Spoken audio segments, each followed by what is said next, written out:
Sit బండి భగీరథ్ కదా, బండి భగీరథ్ విషయంలో సిట్టు వేయడం అంటేనే కేసును నీరుగార్చడం. ఇలా సిట్ ఎందుకు? సీదా కంప్లైంట్ ఉంది కదా.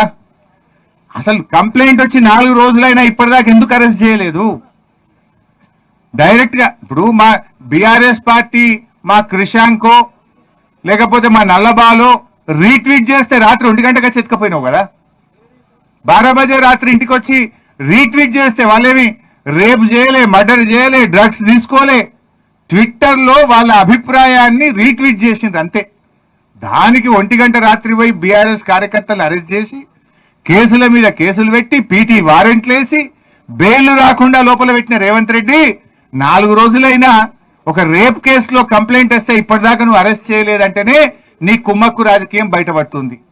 ఇప్పుడు ఇంత క్లియర్ కట్ కేసులో 4 రోజులైనా నువ్వు యాక్ట్ చేయలే. ఇప్పుడు ఏమంటున్నావు మళ్ళీ సిట్టు. నువ్వు ఇప్పటికి ఎన్ని సిట్లు వేసినావు? 10 సిట్లు వేసిండు రేవంత్ రెడ్డి.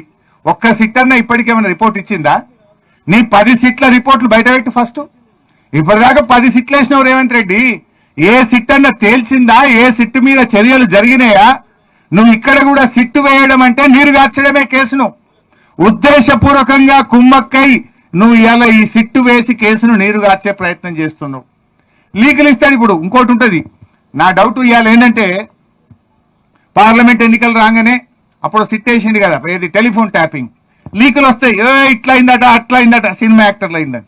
మళ్ళా పార్లమెంట్ ఎలక్షన్ కాగానే తప్పు సినిమా యాక్టర్లు ఎవరు ట్యాప్ కాలేదు అని మళ్ళీ ప్రభుత్వమే చెప్పింది.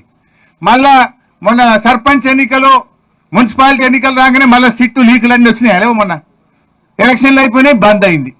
ఇప్పుడు బండి సంజయ్ గారిని కాపాడడానికి ఇవాళ పొద్దుకో రేపో మళ్ళీ లీకులు ఇస్తారు. ఇట్లా అయిందట అట్లా అయిందట, ఇందులో A1 ఈయనట, A2 ఈయనట, ఆయన పేరు పెట్టిరట, ఈయన పేరు పెట్టిరట అని రేవంత్ రెడ్డి ఎప్పుడు అవసరం ఉంటే అప్పుడు వాడుకుంటాడు దీన్ని. Leak master. మళ్ళీ ఇవాళ రేపో లీకులు ఇస్తాడు. ఇక లీకులు ఇచ్చి చర్చ పక్కదారి పట్టాలి. అసలు విషయం ప్రజలు మాట్లాడుకోవద్దు. ఎలక్షన్లు రాగానే లీకులు యాదికి వస్తాయి. రేవంత్ రెడ్డి ప్రభుత్వం డిఫెన్స్ లో పడంగానే లీకులు గుర్తొస్తాయి. లేదు ఏదన్నా ఒక అంశాన్ని దారి తప్పియాలి, విషయాన్ని చర్చ పక్కదారి పట్టాలనగానే లీకులు. సినిమా ఏదో టీవీ సీరియల్ నడిపినట్టు 2.5 ఏళ్ళ ఏం తెలిసింది ఉన్నది?